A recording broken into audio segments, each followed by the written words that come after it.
윌리엄 시디스라는 사람이 있었습니다. 이 사람은 IQ가 300, 대단하죠. IQ가 300. 그래서 역사상 최고의 천재로 불리었습니다. 4살 때 그 어려운 라틴어를 독학했고 6살 때 인공언어인 벤더구시를 발명했습니다. 6살 때요. 1910년도에 11세의 나이로 미국 하버드 대학교에 최연소 입학을 했습니다. 하지만은 교수, 학생들의 질시, 지나친 관심, 외로움을 견디지 못했습니다. 그래서 학교를 떠나게 됩니다. 그래서 나중에는 이 사람이 이제 이 집회세는 그게 취직을 해서 인부 역할을 했습니다. 마지막에는 하위 공무원직에 선택해서 일을 하다가 40세에 죽었습니다. 기준은 명확치 않으나 통상 IQ가 140 넘으면 천재라고 그렇게 부릅니다. 천재 모임들이 있는데 그 모임 뭐냐? 멘사라고 합니다. IQ가 148이 넘으면 그 멘사 모임에 전 세계적으로 가입을 할 수 있습니다. 그래, 천재가 148인가 봐요. 우리가 부러움의 대상이 되는 시디스 사례에서 보듯이 이들이 꽃길만 걷는 것은 아니었습니다. IQ 210으로 기네스북에 오른 김운용 씨가 있습니다. 지금 64살이거든요. 이 사람은 5살 때 4개 언어를 다 했습니다. 6살 때 그 어려운 수학의 미죽분을 다 풀었습니다. 11살 때 나사의 선임 연구원으로 취직했습니다. 하지만 나이 차이로 동료들과 어울리지 못하고 국가적인 관심도가 쏠리다가 우울증에 걸렸습니다. 그래서 귀국 후에 공기업의 직원이 되고 지방대 교수 등 평범한 삶을 살고 있습니다. IQ 187의 천재 소년으로 불리는 송유견 씨가 있습니다. 이 사람은 지금 28세입니다. 8세에 최연소 대학 입학했습니다. 8살 때. 논문 표절 구술로 나락에 떨어졌습니다. 이들이 어릴 적 느꼈을 압박감, 부담감은 상상하기 어려웠습니다. 또 IQ 204로 만 12세에 영국 옥스퍼드 대학에 입학을 했다가 이번에 떨어졌습니다. 그 사람이 누구냐? 백강현 군입니다. 이 사람 과학고등학교에 들어갔습니다. 들어가서 그 과학고등학교에서 논린과 학폭으로 한 학기 만에 자퇴를 했습니다. 그래서 순탄치 않은 학창시절을 보냈습니다. 그래서 IQ 204인데 12세에 영국 옥스퍼드 대학교에 컴퓨터 과학과에 입시에 도전해서나 다 합격한다고 했는데 이번에 낙방을 했습니다. 자기 유튜브에서 그렇게 얘기했습니다. 속상해서 눈물도 흘렸지만 의미 있는 도전이었다. 멈추지 않겠다. 당차게 이야기를 했습니다. 그러면 심리학자인 루이스 터만이라는 분이 이런 것을 통계를 내놨습니다. 미국의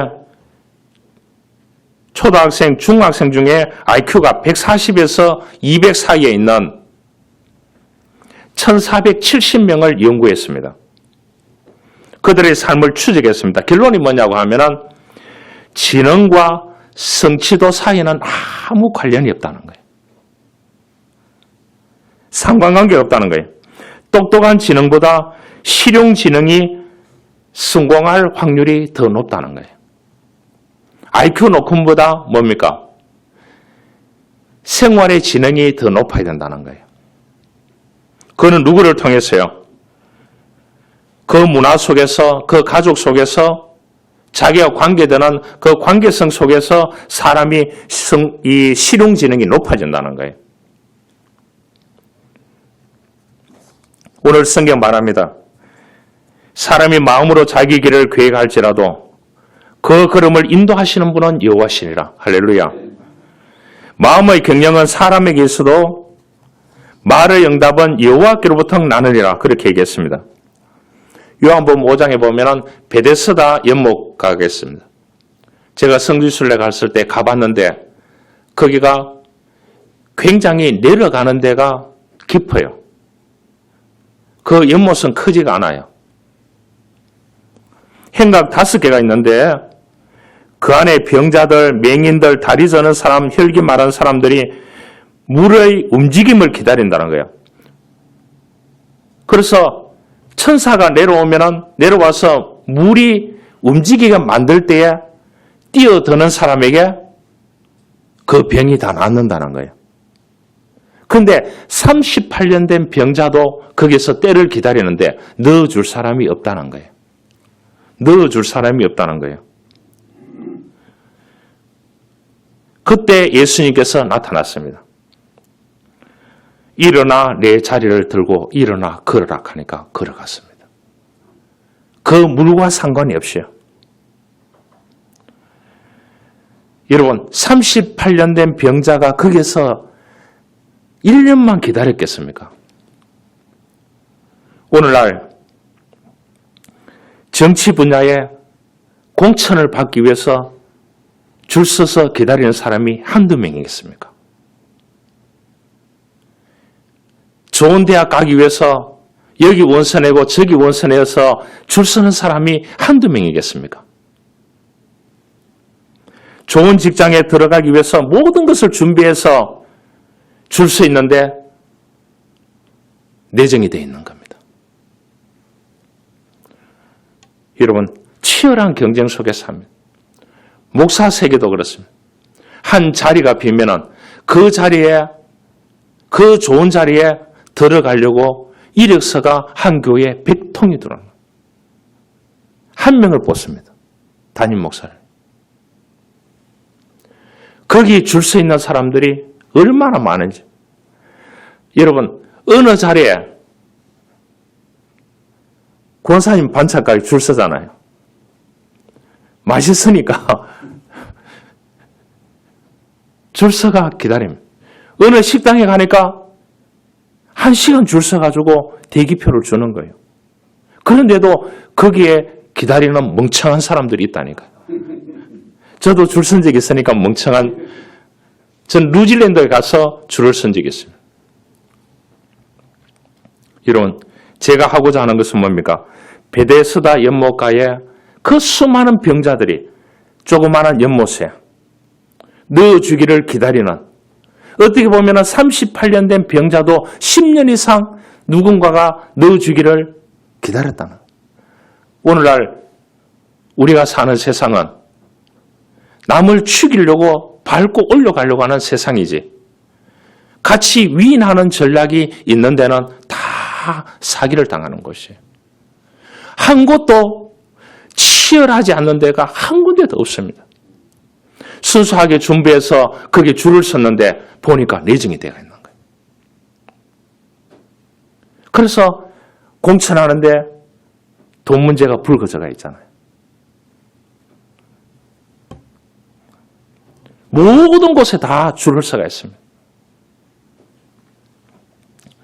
그런데 주님께서 일어나 내 자리를 들고 일어나 걸어가라 그랬어요. 내 마음으로 아무리 자기 길을 계획할지라도 그 걸음을 인도하시는 분은 여호와이신 줄 믿습니다. 성경 말합니다. 여호와께 맡기라. 그래야하면 내가 경영하는 것이 이루어지리라고 했습니다. 영국 황제 에드워드 7세가 민정시찰을 나갔습니다. 이 백성들이 어떻게 사는데 시골로 가봤는가 봐요. 날이 어두워져서 궁궐로 돌아오려고 하는데 마차가 지나가고 있는 거예요. 한 농부가 일을 마치고. 그래서 세워서 이 왕이 그런 말을 했습니다. 우리 일행들을 좀 태워달라고. 차비를 두둑하게 드리겠다고. 그러니까 태워줬어요. 그 마차에다가. 그 농부 옆에 에드워드 7세 왕이 옆자리에 앉았는 거예요. 그래서 농부가 물어봤습니다. 당신 직업이 뭐냐? 그래 하니까 내 영국 왕실의 에드워드 7세 왕이다 하니까 웃기는 소리 하지 말고 하라. 당신이 왕이면은 나는 로마의 교황이다. 그러니까 이 에드워드 7세가 아싸 이 대화가 되네. 그래서 농부는 농담으로 생각했습니다. 그래서 그 에드워드 7세 왕이 이제 농부가 자기가 로마의 교황이라 하니까 교황님 소원이 무엇입니까? 이렇게 하니까 지금 이 마차가 낡았다고. 좀 은마차도 필요하고 황금마차도 필요하고 좋으면 뭐 제일 좋은 마차 한 대를 사는 게 소원이다. 그렇게 얘기를 했습니다. 막 이야기하다가 궁전에 다다라서 왕은 내려버렸습니다. 내려서 호위병들이 와가지고 모시고 가는 거 보니까 진짜 왕이네. 이 큰일 났다고. 며칠 후에 놀라운 일이 벌어졌습니다. 농부의 집에 새 마차와 한 대와 편지 한 통이 와 있었습니다. 로마 교황께 새 마차를 보내드립니다. 국왕 에드워드 7세. 여러분 그렇게 왔다는 거예요. 농부는 험난한 사람을 마차에 태워주는 선한 일을 했다가 마차를 선물로 받았습니다. 여러분 믿음의 사람은 선한 일을 해야 되는 것입니다.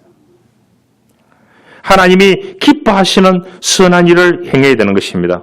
본문 2절에 말씀합니다. 사람의 행위가 자기 보기에는 모두 깨끗하여도 여호와는 심령을 감찰하느니라. 내가 아무리 잘했더라도 하나님 보시기에 기뻐해야 된다는 겁니다.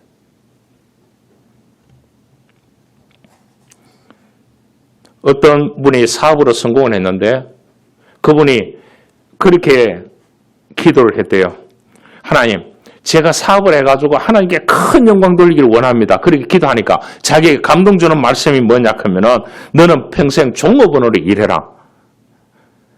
그래서 뿔이 났답니다. 다시 기도해도 그렇게 얘기하고 다시 기도해도 그렇게 하고 그래서 자기가 성공을 해서 사업에 성공을 했는데 가만히 돌아보니까 하나님의 말씀이 맞더라는 거예요. 그 말이 뭐냐? 당신이 최고의 자리에 있어도 갑질하지 말고 종업원 의식을 가지고 일해라. 그런 의식으로 일했다는 거예요. 그러니까 사업에 성공하더라는 거예요. 여러분, 직장이든지 뭐든지 들어가기 어려운 시대입니다. 그러니까 들어가 보니까 갑질이 심한 거예요. 그래도 버티다 못해서 나오는 사람들이 한두 명이 아닌 시대입니다. 그래도 여호와께 맡겨야 됩니다. 맡기면은 그분께서 경영하는 것을 이루어 주실 줄 믿습니다. 우리가 조심해야 됩니다. 내가 주인이 아닙니다. 내가 목적이 아닙니다. 내가 하나님이 아닙니다. 내가 판단하는 것이 아닙니다. 그분이 하실 거예요. 나는 최선을 다해서 일할 뿐이에요. 지난주 목회 서신 보셨죠? 꿈과 현실이 있는데 그 중간에 뭐가 있다고요? 노력이 있다고 했어요. 꿈만 꾸는 사람은 뭐라고요? 환상으로 인생을 끝냅니다. 현실만 바라보고 살아가는 사람은 현실이 무너지면 다 무너지게 되겠습니다.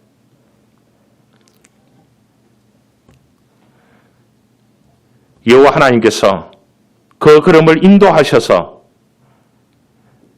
잘되게 하실 줄 믿습니다.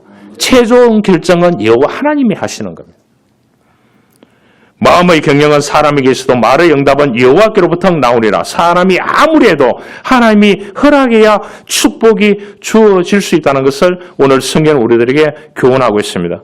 사람은 많은 계획을 하고 많은 꿈을 꾸고 앞날을 생각하면서 이러한 길이 열릴 거라고 그렇게 얘기합니다.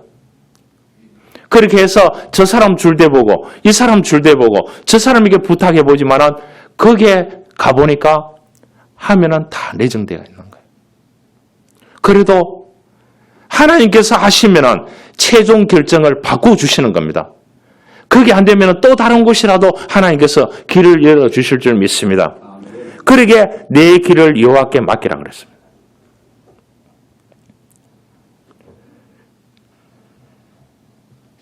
하나님은 우리를 잘못된 길로 인도하지 않습니다.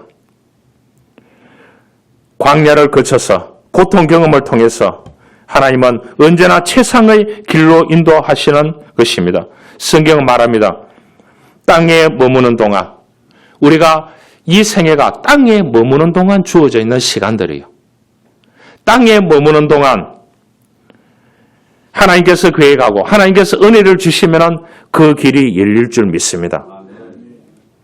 여러분, 땅에 머무는 동안 하나님께 기뻐하시고 하나님께 영광 돌리는 복된 생애를 살기를 원합니다.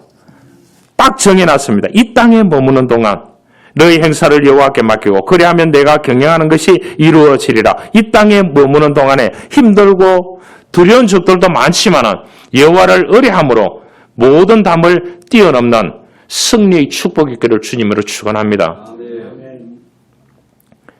퇴근하고 집으로 돌아온 남편이 부인에게 말했습니다. 여보, 좋은 소식이고 나쁜 소식이 있어. 그러니까 좋은 소식부터 이야기해줘. 나 오늘 1억 원 생겼어. 그렇게 얘기했대요. 얼마나 기쁜 소식입니까? 여러분 전혀 감동이 없네요. 1억 다 이상 지고 있는가 보네. 근거가 있었어요. 정치적으로 압수수색 들어가 보니까 돈은 틀림없이 받았는데 근거가 있었는데 근거가 없었을 때 지금요. 그러니까 부인이 얼마나 좋아할게요. 정말이냐고. 정말이라고 하니 그럼 나쁜 소식이 뭐냐 하니까 그 돈은 오늘 퇴직금 받는 돈이다고. 호사다마라는 말이 있습니다. 좋은 일에는 반드시 나쁜 일이 생기게 된다는 그런 말이 있습니다. 그 나쁜 일을 믿음으로 해결할 수 있기를 주님으로 축원합니다. 한비아 씨는 그건 사랑이었네. 그런 글을 썼습니다. 그는 세상의 어떤 난관도 긍정적으로 바꿔버리는 행복 발전소를 하나씩 건설하라고 그렇게 얘기했습니다. 행복 발전소를 그 고통 경험과 고통의 터널과 수많은 일들이 있지만 행복 발전소를 한 가지씩 건설하라고 그렇게 책에다가 표현해 놨습니다. 갈등이 많은 시대입니다. 여러분, 갈등이 없는 데가 없습니다. 학교, 직장, 사업 해보시죠. 또 사람, 꿈을 꾸는 대로 됩니까? 비전을 가지는 대로 됩니까? 순간순간 선택해야 되는 일들이 너무나 많이 있습니다. 선택을 한 번 잘못함을 통해서 나락으로 떨어질 때가 있습니다. 여러분, 우리가 눈앞에 보이는 이익보다 그 생각보다 하나님을 선택해야 될 줄 믿습니다. 그걸 놓고 기도해야 될 줄 믿습니다. 그러면 하나님께서 그 길을 인도하여 주시리라고 믿습니다. 하나님은 반드시 협력해서 선을 이룹니다. 뭐 하는 동안에? 이 땅에 머무는 동안입니다. 이 땅에 머무는 동안 절대적으로 여호와를 의뢰하라고 말씀을 해주고 있습니다. 여러분, 세상이 주는 기쁨은 그렇게 오래 가지 못합니다. 여호와 하나님께서 우리들에게 주시는 그 기쁨은 영원한 것입니다. 7절에 사람의 행위가 여호와를 기쁘시게 하면 그 사람의 원수라도 그와 더불어 화목하게 하느니라. 그렇게 말씀했습니다. 여러분, 하나님을 향하여 기뻐해 본 적이 있습니까? 기뻐하시길 바랍니다. 삶에 부딪힐 때마다 하나님을 생각함으로 기뻐하시기를 바랍니다. 그러면 그 문제를 해결해 준다고 말씀을 했습니다. 마음이 무겁고 답답합니까? 앞이 캄캄하고 끝이 보이지 않습니까? 마음에 소원을 가지시기를 바랍니다. 여호와를 기뻐함으로, 그 여호와를 의뢰함으로, 그를 기뻐함으로, 선을 행함으로 하나님께서 내 발걸음을 인도하여 주실 줄 믿습니다. 이것이 믿음인 것입니다. 나폴레옹이 패하게 된 워터루 전투가 있었습니다. 빅토르 위고라는 사람이 알죠? 유명한 소설가. 이 사람이 이 기록을 남겨놨습니다. 왜 나폴레옹이 패망하게 됐는지를 남겨놨어요. 격전이 있던 날 아침, 나폴레옹은 키가 굉장히 작았는가 봐요. 영화에는 크게 나왔는데 나폴레옹 황제가 벌판을 바라보면서 사령관에게 그날의 작전 설명을 했습니다. 포병은 어떻게 배치하고 기병은 어떻게 배치하고 자기는 포병 출신이니까 포병은 어떻게 배치하고 그렇게 해서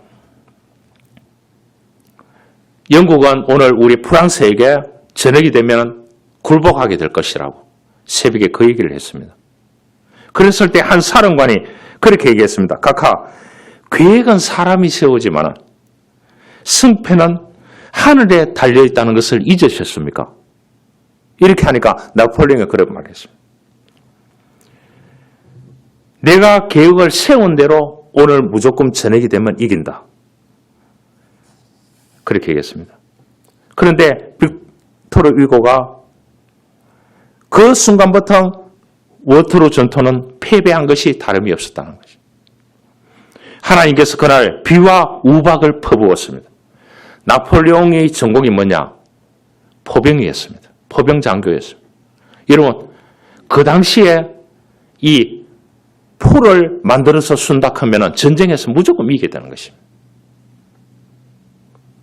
그런데 영국의 웰링턴 장군은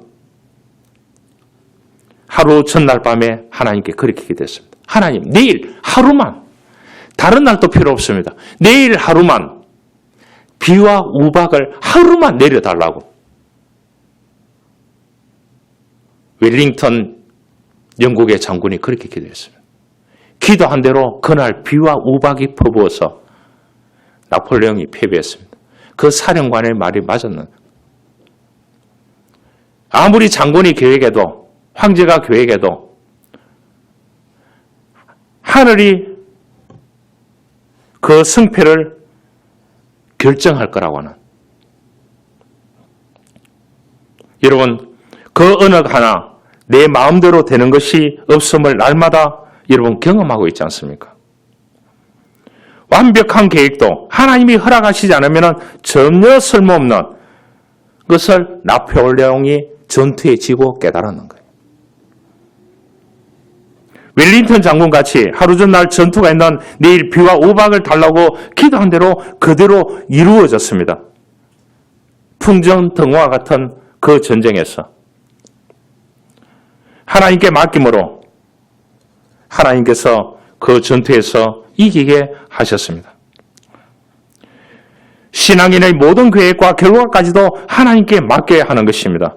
전적으로 하나님께 순종해야 하나님께서 그것을 이루어 주시는 줄 믿습니다. 5살 된 아이가 교통사고로 팔을 잃었습니다. 그때는 너무 어려서 자신을 인식하지 못했습니다.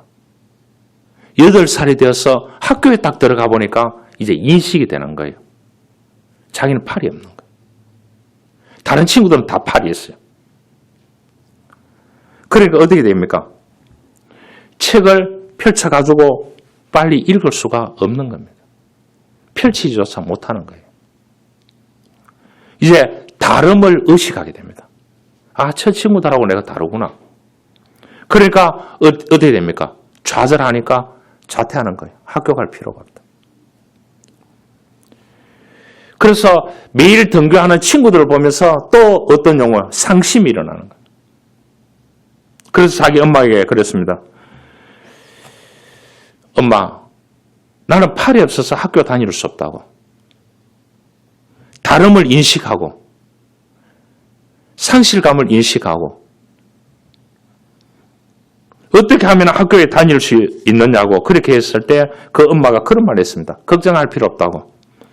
열심히 훈련하면 팔이 다시 자라난다고. 그 엄마가 그 얘기를 했는 거예요. 그런데 그 아이가 그걸 믿음으로 받아들였는 거예요. 팔이 자라난다는 것을. 그래서 엄마의 도움을 받아서 훈련을 시작하게 됩니다. 두 발로 세수하고, 두 발로 밥을 먹고, 두 발로 글을 쓰기 시작합니다. 열심히 했습니다. 그래서 이제는 뭐냐? 팔이 없어도 두 발가락으로 글을 쓰고 밥을 먹고 젓가락, 손가락질을 다 할 수 있는 거예요. 그러니까 아이가 그런 말을 했습니다. 몇 년이 흐른 후에. 왜 팔은 안 자라났냐고. 그러니까 그 엄마가 그런 말을 했습니다. 너는 팔이 없어도 이제 학교 갈 수 있다. 왜냐? 두 발로 다 글 쓰고 밥도 먹고 책을 넘길 수 있고 다 할 수 있기 때문에. 그러니까 그 아이가 받아들였어요.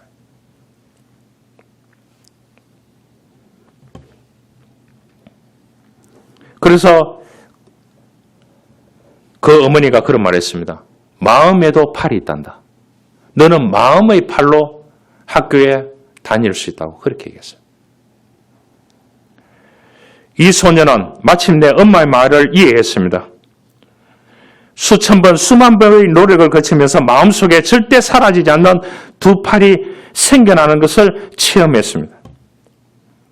여러분, 우리 그리스도인들은 죽을 때까지는 기도하고, 죽을 때까지는 전도하고, 죽을 때까지 섬기고, 봉사하고, 선을 행하는 것이 그리스도인이요 믿음으로 살아가야 되는 것입니다. 그래야 하나님께서 우리들에게 응답하여 주실 줄 믿습니다. 베세스다 연못가를 생각하시길 바랍니다. 무슨 일을 할 때마다 다 줄을 서가 있습니다. 여러분들이 새로운 아이디어를 받아가지고 프랜차이즈를 한다 해도 그 프랜차이즈가 벌써 다른 사람이 줄 서가지고 받아가려고 거기다가 무엇을 했다고요? 모든 것을 동원해가지고 해놨을 수가 있다는 거예요. 부정적인 얘기가 아니고. 지금은 모든 곳에 줄 수도 될 수가 없는 시대적인 상황 속에 우리가 살아갑니다. 38년 된 병자도 늘 줄 자가 없다 그랬습니다. 그런데 예수님께서 만났을 때에 들어가지 말고 내 자리를 들고 일어나 걸어가라 그랬습니다. 여러분, 이 38년 된 병자도 얼마나 계획하고 얼마나 사람에게 부탁했을까요?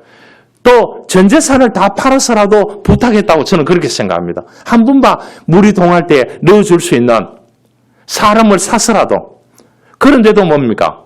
줄이 너무 많고 거기도 힘과 권력이 있고 구절을 기억하시길 바랍니다. 사람이 마음으로 자기 길을 계획할지라도 그 걸음을 인도하시는 이는 누구라고요? 여호와십니다. 이러한 은혜가 있기를 주님으로 축원합니다. 하나님 감사합니다. 사람이 아무리 마음으로 경영한다고 할지라도 그것을 이루는 분은 여호와시고 사람이 마음으로 자기 길을 계획할지라도 그 걸음을 인도하시는 여호와시라고 했습니다. 여호와 맡기라. 그러면은 그 여호와께서 경영하는 것을 이루어 주시겠다고 약속하셨습니다. 이 말씀이 우리 교인들에게 해당되게 하시고 우리가 계획을 세우고 모든 것을 할지라도 하나님께 믿고 맡기고 그 하나님께 기뻐하며 영광 돌리는 삶을 살아갈 수 있는 믿음의 사람들이 되어줄 수 있도록 축복하여 주옵소서. 예수님의 이름으로 기도하옵나이다. 아멘.